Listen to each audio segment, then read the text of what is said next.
Penembak Brigadir J, Baradae ditarik ke kesatuan asalnya Korps Brimob. Ketua Lembaga Perlindungan Saksi dan Korban, Hasto Atmojo Suroyo, mengungkapkan Richard Eliezer atau Baradae, polisi yang diduga membunuh Brigadir J ditarik ke kesatuan asalnya yakni Korps Brimob. Diketahui, Baradae merupakan ajudan dari Kadipropam Polri nonaktif Irjen Verdi Sambo. Hasto menjelaskan LPSK mengetahui informasi tersebut saat menjadwalkan pemeriksaan keterangan Baradae dan istri Verdi Sambo, Putri Chandrawati. Sejatinya, Baradae dan Putri dimintai keterangan oleh LPSK pada Rabu 27 Juli 2022. Hasto mengatakan personel yang datang ke LPSK itu menyampaikan bahwa Baradae kini kembali ke kesatuan induknya yakni Brimob.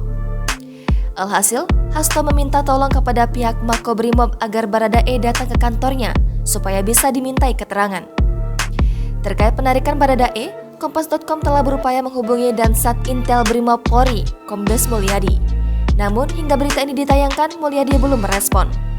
Sementara itu, Divisi Humas Polri mengaku belum mendapat informasi mengenai penarikan Baradae ke Brimob. Sebelumnya, Baradae telah menjalani pemeriksaan psikologis di kantor Lembaga Perlindungan Saksi dan Korban, Jakarta Timur, pada Jumat 29 Juli lalu. Wakil Ketua LPSK Edwin Partogi Pasaribu mengatakan, Baradae diperiksa kondisi psikologisnya terkait permohonan perlindungan yang dia ajukan sebelumnya. Hasil pemeriksaan psikologis ini akan menjadi bahan pertimbangan apakah LPSK akan menerima permohonan perlindungan Baradae atau tidak. Hingga kini, Baradae merupakan saksi kasus dugaan pelecehan dan pengancaman terhadap PC, istri Irjen Verdi Sambo masih berstatus pemohon, belum terlindung. Edwin juga tidak mengungkapkan hasil pemeriksaan psikologis Baradae.